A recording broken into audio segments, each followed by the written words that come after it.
Story time. अस्सलामु अलैकुम वरहमतुल्लाहि वबरकातुहू। आप सब खैरियत से हैं? विंटर हॉलीडेज मज़े की गुजरी? सिर्फ शरारतें की है या कोई अच्छा काम भी किया आप लोगों ने? क्या काम अच्छा किया है? सबने इतने सारे अच्छे काम किए हैं। राहिला, आपने क्या किया है? मैंने मेरे मामा को हेल्प किया था टाइडी अप करने के लिए। हाँ, राहिला ने अपनी मामा को हेल्प किया था और सारा टाइडी अप किया था, है ना? और किसने अच्छा काम किया है? कौन बताएगा? आयशा बताएगी। आयशा, आपने क्या काम किया है? मैंने बस के अंदर एक ओल्ड मैन को स्पेस दिया। हाँ, देखा आप, आयशा ने कितनी अच्छी बात बताई है सबको कि जब आप बस में सफ़र करते हो या किसी भी पब्लिक ट्रांसपोर्ट में सफ़र करते हो तो जब भी किसी बुज़ुर्ग को देखो, किसी ओल्ड मैन को या किसी वुमन को देखो तो उन्हें स्पेस दो, उनको जगह दो कि वो बैठ सके, है ना? कितनी अच्छी बात सीखने को मिली ना। तो आपको पता है आज हमारे प्रोग्राम में 2 गेस्ट बच्चे हैं, सलमाना और ईशा। सलमाना चीमा और ईशा चीमा। आप ईशा हो और आप सलमाना हो। तो आपको स्टोरी टाइम कैसा लगा? अच्छा लगा स्टोरी टाइम। तो आपको एमटीए की तरफ से, स्टोरी टाइम की टीम की तरफ से हम आपको वेलकम करते हैं अपने प्रोग्राम में। और बहुत सारे बच्चे जब हमें ईमेल करते हैं, हमें ख़त लिखते हैं तो वो हमें बताते हैं कि सिर्फ उन्हें वो ही हमारे प्रोग्राम से अच्छी बातें नहीं सीखते बल्कि उनके पेरेंट्स भी उनके साथ बैठ के हमारा ये प्रोग्राम बहुत शौक़ से देखते हैं। आज की जो हमारी स्टोरी है वो है हमने मलफूज़ात से ली है, जो कि है कि दिखावा क्या होता है। आपको पता है दिखावा किसे कहते हैं? शो ऑफ़ करना चीज़ों को, किसी को आगे बढ़ बढ़ के दिखाना कि मेरे पास तो इतनी अच्छी गाड़ी है, तुम्हारे पास है? ऐसी चीज़ें जब बच्चे अपने से गरीब बच्चों को अपनी चीज़ें दिखाते हैं तो इस तरह क्या होता है कि बहुत सारे बच्चे जो हैं वो पीछे रह जाते हैं, वो कॉम्प्लेक्स का शिकार हो जाते हैं, जो कि अच्छी बात नहीं है ना। लेकिन आज की जो हमारी स्टोरी है वो एक बहुत अच्छे इंसान के बारे में है कि उसकी एक हरकत की वजह से हमें बहुत कुछ सीखने को मिलेगा। तो आज की स्टोरी शुरू करें। आज की जो स्टोरी है वो ये है कि हज़रत मसीह मौद अलैहिस्सलाम फरमाते हैं कि एक मौलवी साहब जो थे वो मस्जिद में सारे लोगों को अच्छी अच्छी बातें बता रहे थे और उन्होंने ये कहा कि उन्हें मस्जिद के लिए और कुछ दीनी कामों के लिए कुछ पैसे दरकार हैं, इसलिए जो भी उनकी मदद करना चाहे वो आके मौलवी साहब को पैसे दे दे या जो भी देना चाहता है वो दे सकता है। तो वहाँ पे जो लोग थे वो उनमें से मौलवी साहब की बात सुनकर एक आदमी उठा और उसने मौलवी साहब को पूरे 10,000 रुपये दिए। मौलवी साहब ने उसकी ये नेकी देखकर बड़ी बड़ी तारीफ़ें करनी शुरू कर दी और सारे लोगों को ये बताया कि ये तो बहुत नेक आदमी है, अल्लाह मियाँ अब इसको ढेर सारा सवाब देगा। और अल्लाह ताला इसकी इस हरकत से कि इसने दीनी कामों के लिए, मस्जिद के कामों के लिए फ़ौरन से 10,000 रुपये निकाल के दे दिया। जब उस शख्स ने ये देखा कि मौलवी साहब ने सबको बता दिया है कि मैंने पैसे दिए, तो उसको बहुत दुख हुआ। जानते हो बच्चों उसको क्यों दुख हुआ? उसको क्यों दुख हुआ होगा पैसे देने पे? क्यों दुख हुआ होगा आयशा? वो दिखा रहे कि मेरे पास बहुत पैसे हैं। हाँ, उसको ये लगा कि मौलवी साहब सबको ये दिखा रहे हैं कि मैंने अल्लाह ताला के नाम पे पैसे दिए। आपने सुना है कभी कि कहते हैं कि जब आप एक हाथ से पैसे देते हो अब अल्लाह मियाँ के नाम पे तो दूसरे हाथ को भी नज़र नहीं आना चाहिए, है ना?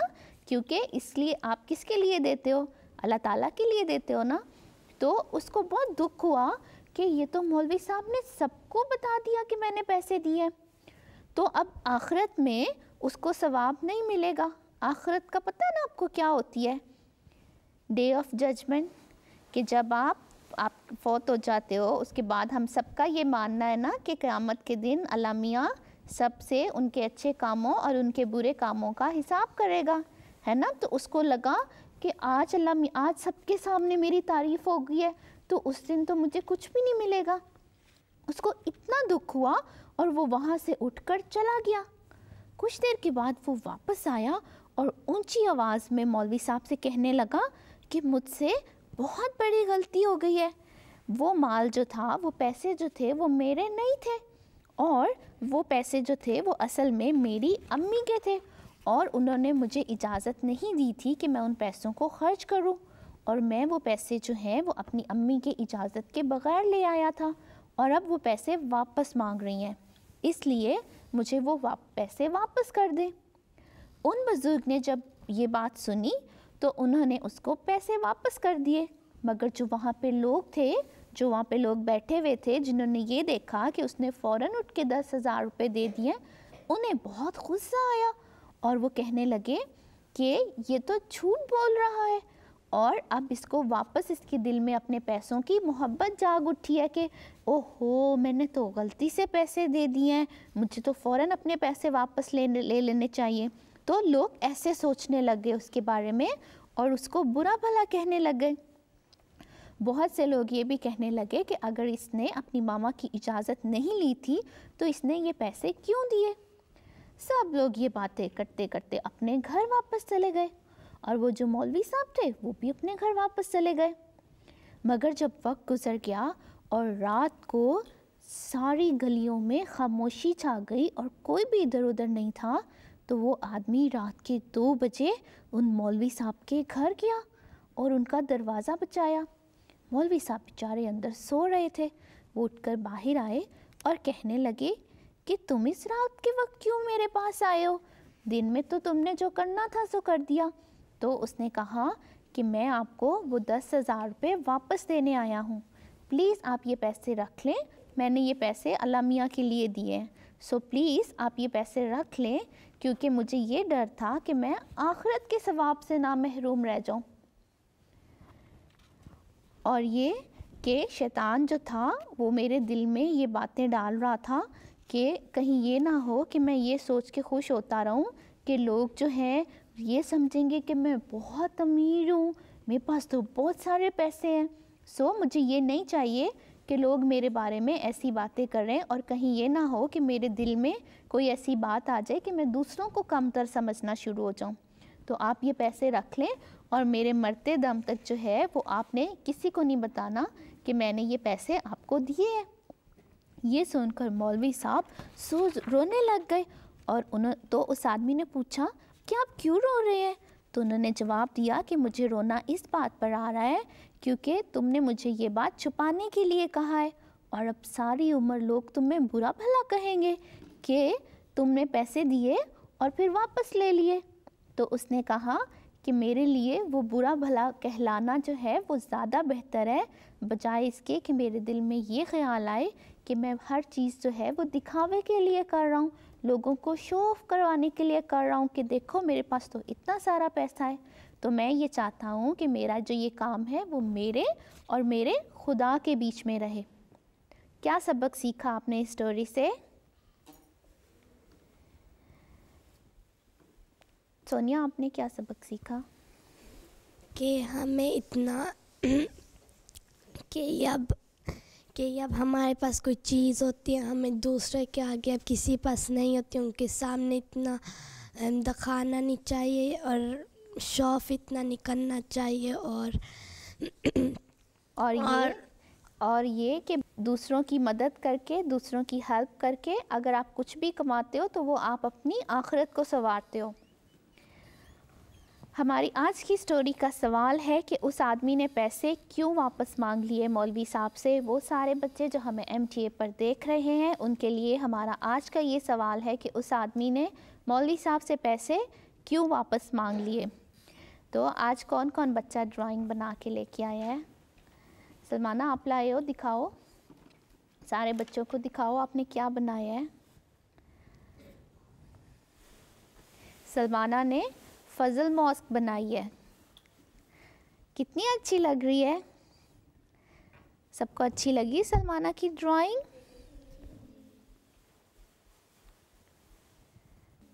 और किसने बनाई है? सबीहा ने बनाई है। वाह, देखा, सबीहा के एक फ्लावर में इतने सारे कलर्स हैं। किसी ने देखा है कोई ऐसा फ्लावर? वाह, अच्छा है ना? बहुत अच्छा है, सबीहा को भी अच्छा लगा है। चलो आज की मेल्स पढ़ें। हमारी लास्ट स्टोरी में हमने क्वेश्चन पूछा था कि हज़रत जुनैद बगदादी के शागिर्द ने क्यों मुर्गी को ज़िबा नहीं किया था, तो उसका जवाब जो है वो हमें अनीज़ा अहमद ने कोकोफ्यू घाना से किया है। आपको पता है अनीज़ा हमें मुसलसल ईमेल्स करती है, हमें पोस्ट भेजती हैं, तो आप और हमारे जो भी हम सवाल पूछते हैं उसका हमें जवाब देती हैं। और इस दफ़ा अनीज़ा ने बिल्कुल ठीक जवाब दिया है कि हज़रत जुनैद बगदादी के शागिर्द ने उस मुर्गी को इसलिए ज़िबा नहीं किया था क्योंकि हज़रत जुनैद बगदादी ने कहा था कि इस मुर्गी को ऐसी जगह जाके ज़िबा करो जहाँ पे खुदा ताला नहीं होता। तो उनके शागिर्द ने उन्हें आके कहा कि उसको ऐसी कोई जगह नहीं मिली जहाँ पे खुदा ताला ना हो। जज़ाकल्लाह अनीज़ा, आपने हमें ईमेल की, हमें जवाब दिया। इसके अलावा शबीर अहमद ने, सैयद शबीर अहमद ने और सईदा सोलेहा बशीर ने हमें ईमेल की झारखंड इंडिया से। इसके अलावा हमें मनाहिल ख्वाजा और खलीक ख्वाजा ने जर्मनी से ईमेल की। उन्होंने अपनी ड्राइंग का पूछा। आपकी ड्राइंग शायद किसी प्रोग्राम में आ गई है, आप बेफिक्र रहें, वो ज़रूर हम अपने प्रोग्राम में शामिल करेंगे। इसके अलावा हमें दिया मुस्कान ने ईमेल की। जज़ाकल्लाह बच्चों, आप सब लोग हमें बताते हैं कि आपको हमारा प्रोग्राम कितना पसंद आया, और हम पूरी कोशिश करते हैं कि आप सब की ईमेल्स, आप लोगों की पोस्ट जो है वो अपने प्रोग्राम में जल्द से जल्द शामिल करें। इसके अलावा हमें बेल्जियम से एक पोस्ट आई है जो कि फरीहा ने की है और ताहिर अत्थर ने की है। ठीक है, देखा,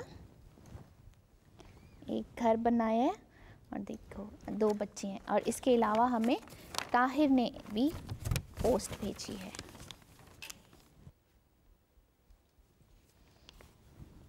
अच्छा है, किसके जैसा है?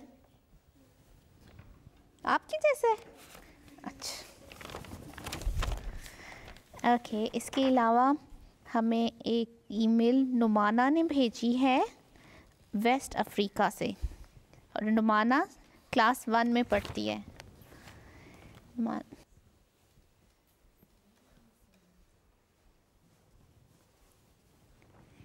ठीक है,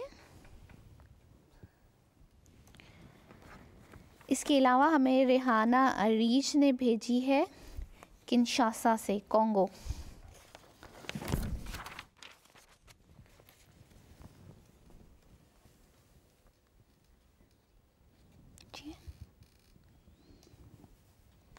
ज़ाकरा बेटे आपका, आप सब हमें अपनी ईमेल्स भेजते रहा करें, हमें बताते रहा करें आपको हमारा ये प्रोग्राम कैसा लगा।